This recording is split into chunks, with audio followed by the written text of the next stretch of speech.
Welcome to part one of my interview with sound healer and yoga instructor Kim Parker.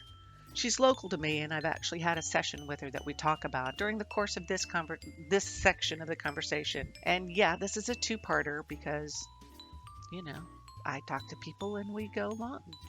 So have fun, enjoy, and yeah. Welcome to Blue Lightning Healing Meditations.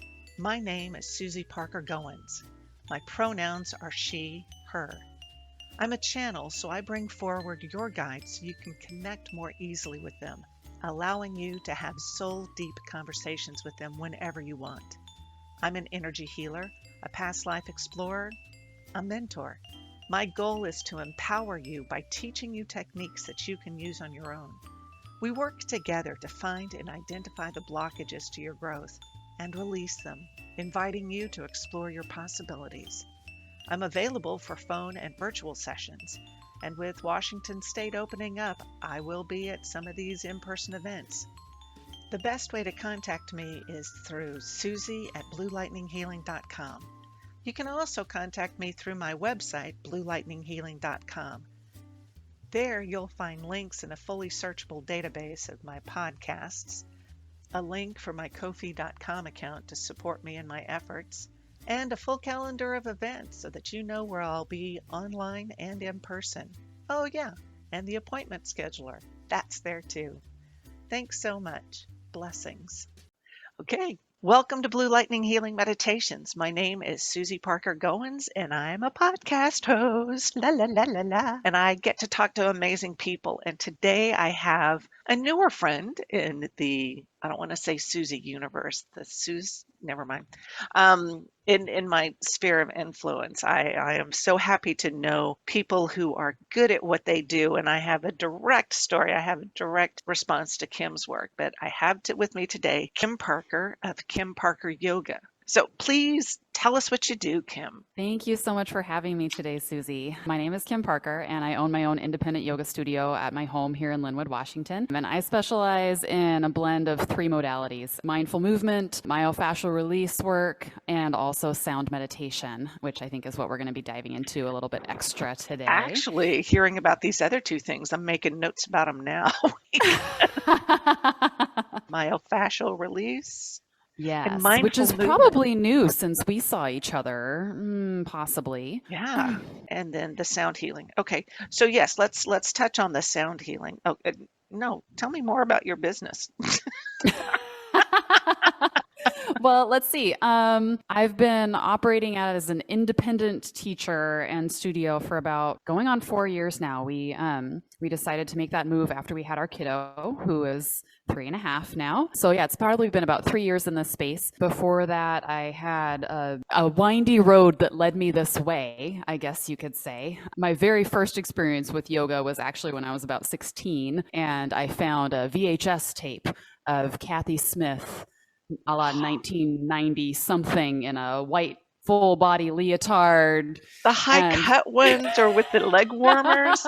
Oh my God. That was my very first yoga that I ever did. And I was not a very athletic or physical kind of a kid. I was a bookworm, really into school and band. Those are my things. And obviously the band stuff influenced the sound meditation, which we'll talk more about. But my first experience with any kind of mindful movement was this Kathy Smith VHS tape, which totally dates me. And me, afterwards, because I knew what you were talking about. Yeah, right? And afterwards I was like, whoa, I felt, not to sound totally corny, but I felt present in my body for the first time probably in my entire life. To feel actually present in my body and to feel calm and focused and in my body at the same time. So that was when I was probably 16 or 17. And yeah, I've been through a lot of things since then, had a lot of different office type jobs, and always kept coming back to I really want to spend more time helping people, actually interacting with people and helping people make some kind of positive impact, positive changes in their lives, something tangible that they can see and feel. And I knew in a lot of the office jobs I had, I was a helper role, but it was not usually it was not fulfilling in the way that I wanted it to be. See, I did my yoga teacher training first. No, I did my sound meditation training first. I lied. I did that first, followed by closely followed by my yoga teacher training. That was all around 2014, 2015. And then more recently did my myofascial release training. That was just before COVID. January before COVID. So that would have been whatever that was. Yeah. Cool. So mindful movement, I've not heard that term applied to yoga. Is that a new kind of a thing that you... my words. Okay. Okay. That's great. It's so my we'll words. say Because TM or the C in the circle, whatever we need to do. You know, I obviously incorporate a lot of yoga, like specific poses and breathing techniques that are yoga, but I also have played around with just moving mindfully, which may or may not be per se a yoga pose, but it's moving in your body in a way that you're really paying attention and you're present and you're aware of sensation. That's so important when we're working with anybody who's dealing with pain or injuries or illness, anything like that, to actually get ourselves back in our bodies so that we have that proprioception. The brain is aware of what the body is doing and they're talking to each other on the same wavelength. Okay, yeah, that sounds cool. Reconnecting with with where you are in space, and that's awesome. There can be such a disconnect for folks if there is, especially any trauma or anything like that. Like we just, there can be a disconnect. Things don't quite jive the way they used to, if that makes sense. Yeah, in layman's terms. Yoga is it's not just something one does in the class. They call it a practice, so you're working on it all the time. But the expectation, which is what gets me hung up on it, is that you're expected to continue it on your own. Meaning like the physical practice or... Yeah. So like doing a sun salutation, I know what it is, but I don't remember what order. And so, but I understand some very dedicated practitioners will do that every day, and I don't remember the order in which it happens. Of course, I'm not able to go to a class all the time. Sure.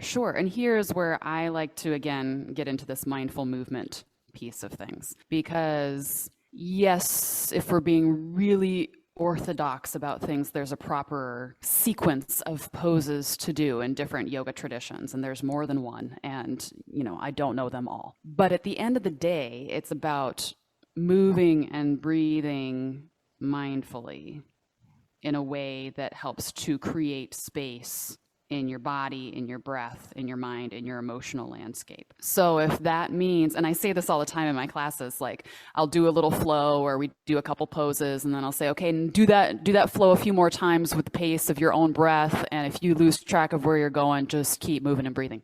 Because at the end of the day, that's what it's all about. From my perspective and the work that I do with my clients is that this is about you getting in touch with your body in a way where you're meeting yourself wherever you are, whether that's sitting in a chair and doing chair yoga or roll around on the floor stretches or a full sun salutation sequence like you were just talking about. Different stuff for different folks. But as long as you're breathing and moving, you're helping to rebuild that connection between your brain and your body and your breath, which is so important for regulating the nervous system, and that just regulates everything else. So it could be as simple as walking and yes. It could be as simple as paying attention to brushing your teeth, or when you sit down to a meal, taking a few deep belly breaths to actually ground yourself in, oh, this is what I'm doing right now. Because the definition, the very first Yoga Sutra in the Yoga Sutras, which is this, I'm going to get nerdy here for a second. Sweet. So the Yoga Sutras, and this might be totally off on a limb and not where we were going today, but hey, that's what editing is for. So, but I'm usually the one who says that. Yeah, I'm usually the one who says that, but that's okay. But yeah, get yoga nerdy. Yeah, go. Yoga nerdy. The Yoga Sutras are this old text that codifies the principles of the yoga practice. And there's only one sutra in there that mentions asana, which is the physical poses of yoga. It is not like a guidebook of poses. That's not what the Yoga Sutras is. The Yoga Sutras is very much manual, I guess you could say, for stilling the fluctuations of the mind. That's the words that are used only in Sanskrit. It's the very first few Yoga Sutras say, now the practice of yoga begins. And that's seen as a very auspicious, like, now the practice of yoga begins. Some people read it as now, comma, the practice of yoga begins. Some read it as now, colon, the practice of yoga begins. Like, the practice of yoga is now. It's that presence. Okay. It's that paying attention, which doesn't have to be, an eagle pose or a warrior two pose or standing on your head or anything like that. It can be, sitting down to have your coffee in the morning and actually being present with yourself.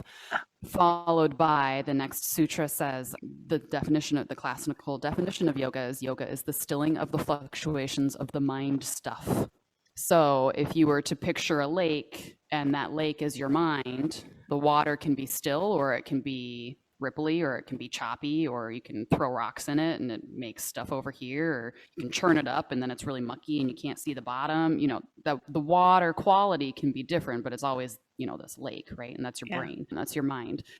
And the Sanskrit word is vrittis, which I think is a fantastic word. And it means like little tornadoes, the little fluctuations of the mind, and that we're disturbed by these fluctuations of the mind. It's all of our thoughts, all of our interactions, all of the sensory input that we get through our eyes and our ears and everything else, everything that our brain is processing. It's all these little vrittis. And that's great. But if it's too much, or if it's too scattered, or if it's not clear, the water's not clear, we're not really seeing what's happening. We're not perceiving the lake, per se, as it truly is. We're seeing all the dirt and muck and everything else. We're not seeing clearly what's on the bottom. And that can be said for kind of our perspective in life, that when we have all the little chit chat up here, right? Oh yeah. It's like a snow on a TV back in the day. Oh my when God. you turn the channel, you'd be between channels. Yeah. Oh yeah. And then it's like that. And when we have that kind of muddiness in the mind, it's hard to focus, it's hard to concentrate, it's hard to perceive things clearly. We often might perceive something as a threat that isn't a threat, or someone's judging when they're not, or we're judging and we don't think we're, like, all of these things because of the muck. And so this won't be the first time I bring up the t-shirt, but I do have a shirt that says, wait, let me overthink this. Yes. Yeah. Exactly. Yeah. Okay. So all of the practices of yoga, the breathing, the poses, the meditation, everything is geared towards this overall objective of stilling the fluctuations of the mind stuff, of calming the little tornadoes in the mind so that we can have the space and the clarity to be fully present and to interact with ourselves, with other people, with our communities, with the earth in a way that is compassionate, that is honest, and that sees clearly what is helpful and what is not, if that makes sense. Yeah, it helps you let go of that which no longer serves you, or and scrub the window clean so you can actually see what's going on. Yeah. Cool. Okay. So being in the body, I understand that being in one's body or grounded and centered is a big step. A lot of people have a problem trying to achieve that state. It's a moving meditation too. I love that concept. I can walk and go into a meditative state or dance or whatever sort of movement, and it can allow you to get that mind chatter out of the way, which I tell you can be such a persistent little bugger. Oh, yes. Oh, yeah. Yes. Yeah. So you're talking about stilling the mind, and it can be as simple as just sitting there with your cup of coffee. Now, there is a kind of yoga I've heard, is it called Nidra, where you just lay down? What is that called? Yoga Nidra or Nidra, depending on who you talk to, is the yoga of sleep, the yoga of like conscious sleep, I guess you would say. I know a bit about the tradition. It is a meditation, so you are lying down traditionally. It's not a movement practice as far as what we might in the West perceive as a yoga practice, right? Something physical where you're doing stuff with your body. So it's more like a shavasana, which is the final resting pose in a yoga class where you flop down on your back and you just close your eyes and relax. It's that kind of a thing. You can lead it yourself if you know what the points are, or usually somebody else, a teacher, would guide it. It's a kind of a systematic, at least the one I'm thinking of, the 61 point Yoga Nidra, is a systematic kind of going through different points in the body to focus your awareness on that point and take like a breath of full awareness into that point and then moving to the next point. And it goes all the way from the crown of the head down into the chest, out into your tippy fingers and back in, and then down the spine and down into the legs and the tips of the toes. So it's building that proprioception, that link between the brain and the nerves running to that part of the body, that we're actually feeling it, noticing it, acknowledging sensation there. And then we're moving on to the next point, which sounds really kind of mundane, but it's very profound. It is. No, in the meditations I write, I frequently have anybody who's listening go through. In the context of me doing the meditations, we're bringing Mother Earth energy up, but there are some meditations, like in the body scan one, where we're looking at the feet and we're looking at the ankles, and we take it bit by bit by bit, and breathing to bring attention, to draw one's attention to that spot, to release what's ever there. So I can see where that could be good. Is that kind of a trendy thing, or has that been around for a while? No, it's been around for a while. I don't have a date off the top of my head. I haven't done intensives in Yoga Nidra per se, but I've attended events with Yoga Nidra in them. That's been my experience for the most part. It's not a new age kind of a thing. It's something that has been around. It's an established branch of yoga. Okay, something like hot yoga, though, seems to me to be kind of trendy, but then... That is a trendy westernized thing, yes. Okay, yes. Because sweating while I'm stretching is just not appealing to me. That's just me. Other people love it. I get it. I know people who love it. I've never tried it myself. There are certain groups that I would not recommend it for because you could really injure yourself because of the extra heat. But hot yoga does not exist in India, to my knowledge. Okay. That's an American thing. So mudras, I have incorporated using the hand asanas in meditations with the chakra meditations. Am I being flippant when I say that's a form of yoga? No, mantra is like yoga for your hands. Yeah. Yes. So not flippant at all. It's kind of like a smaller version of bigger yoga poses, I guess you could say. Yeah. Cool. And then you said you got your sound healing certification before you got the mindful movement, which I love that idea of, if you don't know where you're at, just keep moving. I love that. That's definitely just keep moving and breathing. I tell people all the time, there's one rule in my class: you have to breathe. And if you don't, you've got bigger problems than me. Right?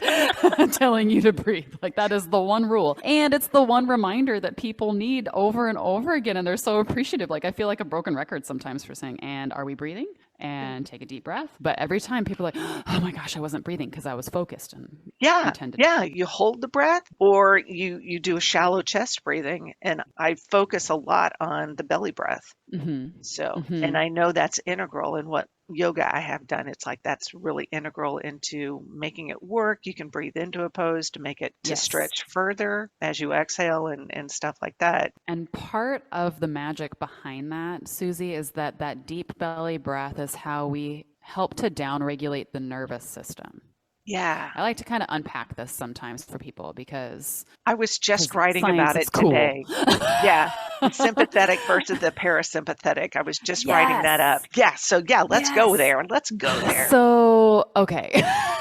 I know. We will get to sound. I promise. We'll get to the sound stuff. But we're pulling up our sleeves, talking about the sympathetic and parasympathetic. Yeah, baby. Getting our tea, and here we go.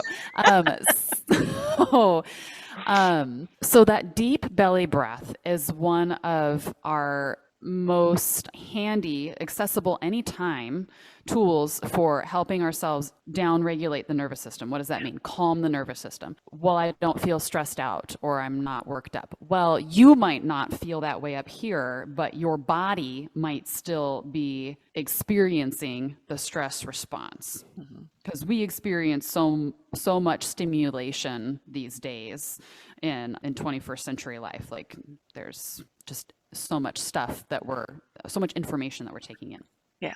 And so when we do start to switch gears from that sympathetic doing, active fight or flight, moving kind of gear, let's say, of the nervous system, when we take those deep belly breaths, we start to shift into more of a parasympathetic response, which is that rest, digest, restore response of the signals of what. So when the nervous system switches gears, that then triggers different hormone releases in the body that then has this cascade effect on our bodily functions, right? When we are in fight or flight, when we're geared up, breathing tends to be a little more shallow, a little more erratic, heartbeat goes up, blood pressure goes up, eyes get a little more focused because we're evolutionarily, like think about back in the day, right?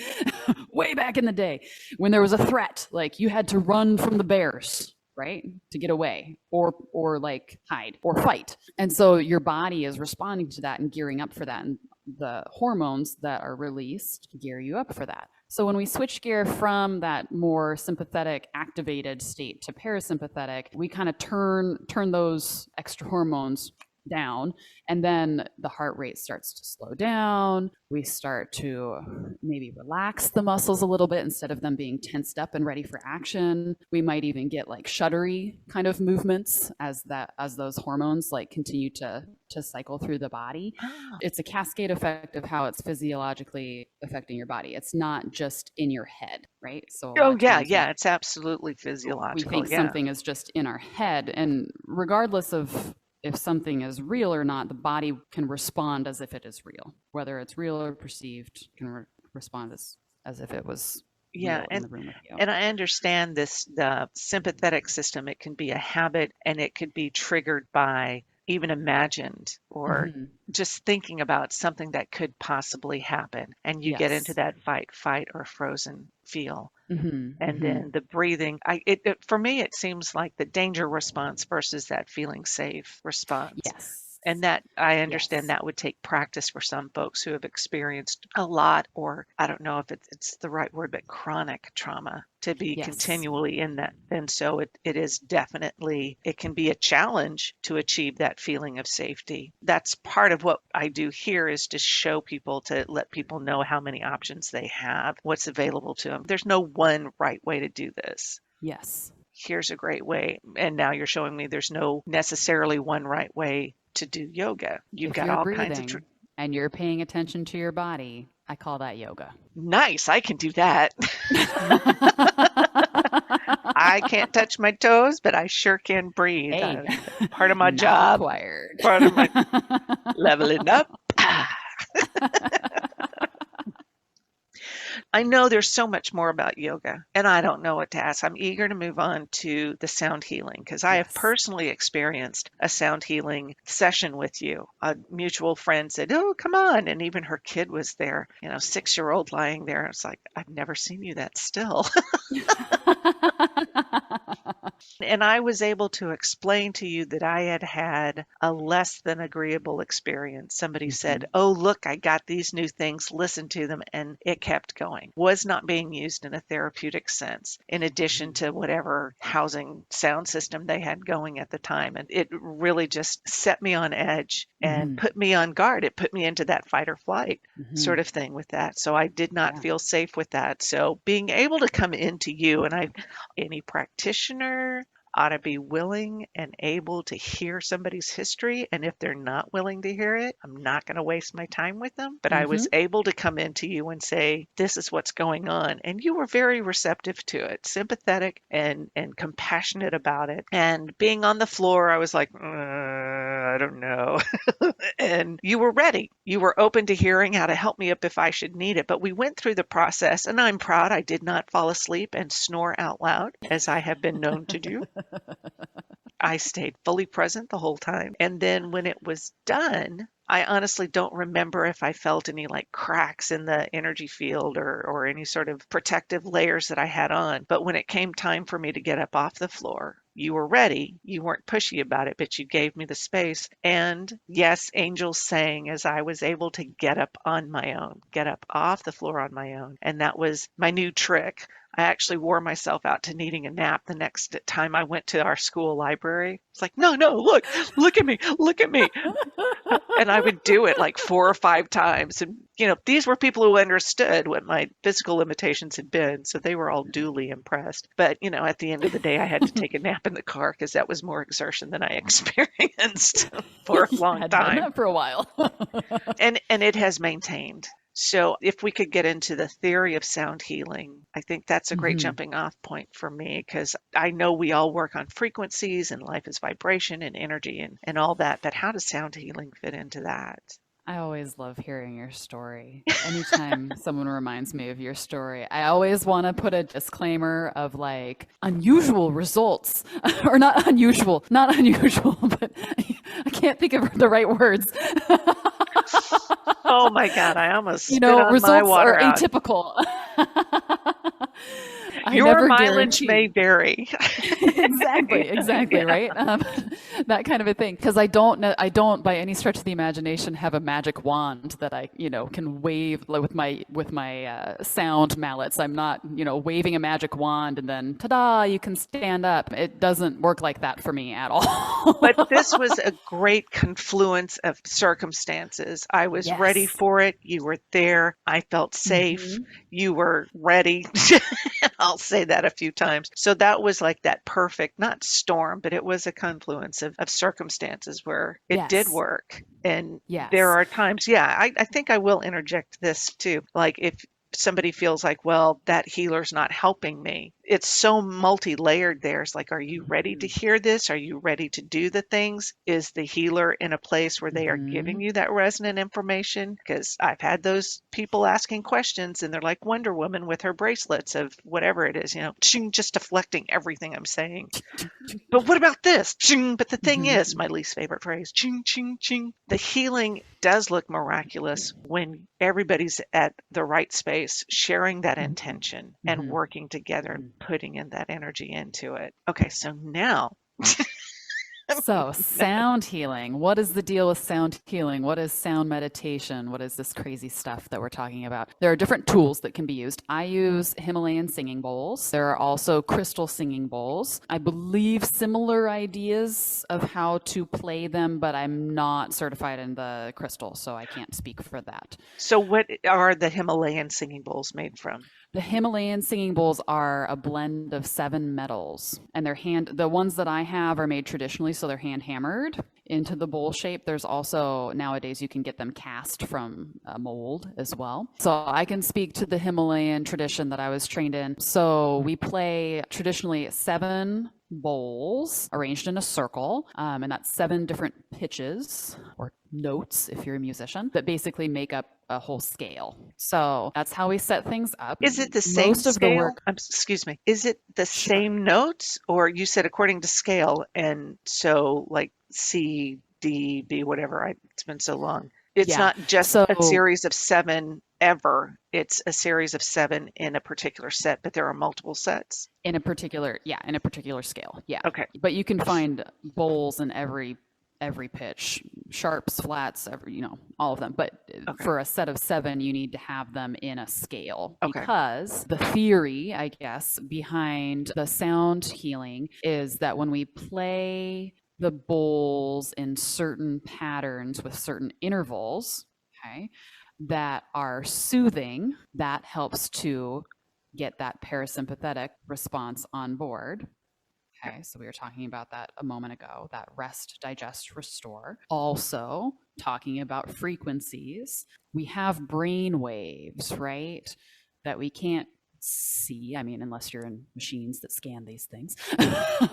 And there's the theory of brain entrainment around sound healing as well, that as we're playing the bowls in these certain intervals, we're helping to drop the brain out of like active brain wave status down into like maybe resting or even meditative brainwave frequencies. And that's where I was looking for my notes, so I would have my numbers of my hertz and all that stuff handy, and I can't find my darn notes. Yeah, no worries about that. But the idea is that there are brainwave status that is, active, right? When we're awake and we're alert and we're doing stuff. And then there's brainwave that we drop down into things that are a little more restful, maybe even meditative, or that creative flow. If anybody's ever experienced that like creative flow where you're just in something and you're just like focused on it and it comes easily. And then all the way down into like deep sleep brainwaves, right? So we've got all these different levels per se of brainwaves. I want to do a little sound healing for dummies here. It's not that you are chiming on them, like bonging them like a bell, right? So when you're talking intervals, I understand that's the space between the tones, so C versus F or whatever. And then you're not tapping on them, right? There's a few ways that we can play the bowls. So there's a couple different kinds of mallets and a couple different techniques for playing the bowls. There's a mallet that kind of looks like, it's got like a big soft thing on the head of it, right? And those we can use to dong, I call it dong the bowl. Okay. Where it makes kind of a gong-y sound. So it's not like a bang, but it's kind of a bong kind of a sound. Okay. It's got softer edges around it. Softer edges around the sound. Okay. We also have these mallets that are harder. They have more of a cylindrical shape at the top, and they're covered in felt usually, or leather, minor felt. And it's a harder mallet than the first one. This one we can use to tap the edge of the bowl, which makes a little more of a bell chimey sound. So it's not a bong, it's more of a bing, if you will. And we can use that same tool to also roll it around, rub it around the edge of the bowl, as if picture like somebody with a wine glass and they dip their finger in the wine glass and then they rub it around the edge of the wine glass and it makes a sound. Picture that, but with a mallet being rubbed around the edge of the bowl. And that is the cool sound, I think. That's the sound that feels like it's coming out of the earth, because the resonance builds slowly. And so you don't really hear it at first, you feel it. You feel the vibration first. And then, so if you're lying on the ground, for instance, you might feel it through the ground a little bit. And then you might start to feel it through the air a little bit. And then the tone, the actual sound starts to come to life, and you hear that it kind of fills up the space. It gets broader and bigger. So you're experiencing the sound not just as an ear, thing, as a hearing experience. You're also feeling the sound as resonance, as vibration, which is pretty stinking cool. Yeah, it is, because I think you had some above our heads, and I think maybe you place them on the body. You have been known to do sound massage placed on the body. Yep. Oh, when you call it that, yeah, sound massage, yeah, yeah. Sign me up for that. Exactly. So those are the different techniques for creating sound with the bowls. Thank you for asking that question, because that would not be clear to somebody who has never. Yeah. Okay. So now we can go back. We can. There was some sort of groovy word I could use, but now we can play back into the frequency and the theory behind it. Yes. So going back to kind of the theory, I was a band geek growing up, so I came into the bowls partly because I love music, and I've always felt that music is so much more than notes on a page, that sounds have the ability to shift our moods, to express emotions, or to help us move through emotions. And part of that is based off of intervals. Music Theory 101 here. There are intervals, which means two notes played next to each other. There are some that sound happy. We call them major. There are some that sound sad. We call those minor. There are some that sound kind of angry or fearful. Those are usually your augmented and diminished, which we don't need to get into. But the ones that we use in singing bowls are the perfect fourths and perfect fifths. Those are the ones that play when the clouds part and the sun shines through. Like those are the perfect fourths and the perfect fifths. Okay, those are the most pleasing intervals to the human brain. We all figured this out in music theory in the West, after pianos and all this business. But way out in the East, they were ding-donging on these bowls way back before the first piano was made. And they figured out that these intervals were the most pleasing, the most relaxing, the most soothing. Like that was the effect of these intervals, right? And so that's what the tradition that I'm trained in is kind of built around something called the Relaxation Protocol, or the relaxation sheet music, I guess you could say. Okay. And those are the patterns that we use. And that's why it helps people relax, is because we're working within those intervals. Now, if you had experienced a sound session earlier that did not work with that awareness of intervals and how they work together, you could have been experiencing sound that was a bunch of augmented or diminished intervals, or a bunch of minor intervals, and then it would make you feel all kinds of other feelings as opposed to peaceful or soothing or safe. So could it be in the manufacture of a bowl, like, slightly imperfect? Mm-hmm. Is that going to have, I understand your focus is on the Himalayan bowls, which are made of the 7 metals, but there are crystal ones that this person was saying, they're slightly imperfect. And I don't know if there were so many reasons that session didn't work, because it wasn't a session.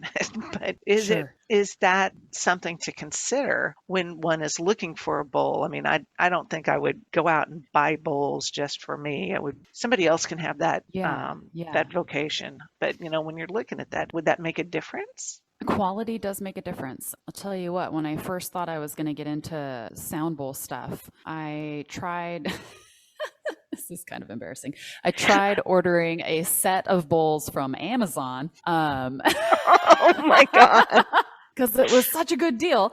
And they arrived and I tried playing them and I was like, oh dear Lord, they sounded horrible together because they were not pitched right. So they didn't work well together as a set. And the bowls just didn't have a great sound to them. I guess you could liken it to, different types of guitars sound a little bit different, or trumpets, or any musical instrument, right? There's going to be levels of quality, and you're going to get a better or different quality of sound, as you move up in quality. So those went back. And then I spent a long day in Seattle hopping between 2 different shops and ring-a-dinging like every bowl in those shops to create my own set.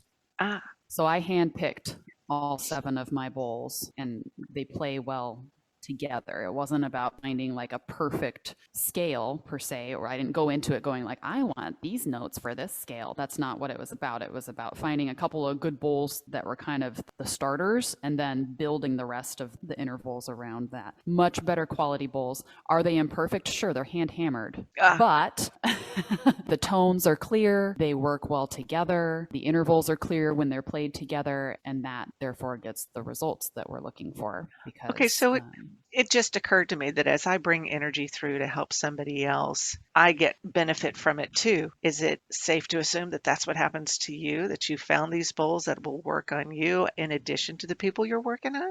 I suppose that could be possible. Yeah. That they resonated with me. No pun intended. Okay. Point 1, you get that point. Okay.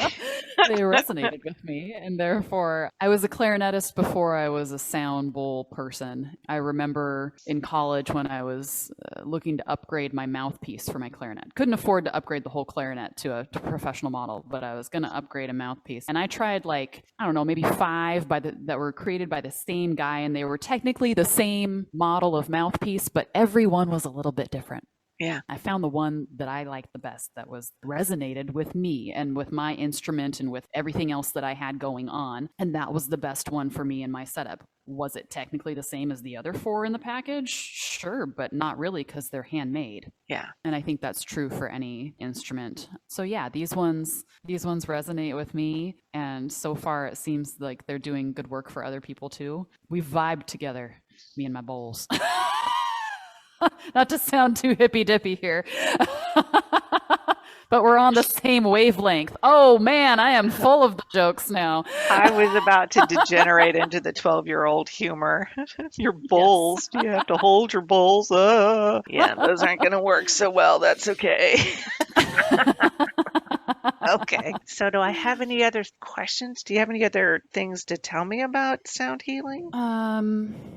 This is as good a place as any to take a break in this interview. When I asked her if she had anything else to say, usually that's used as a ending point. Well, no, we went on for another half an hour. So stay tuned for the second part of the interview with Kim Parker. So until next time, blessings.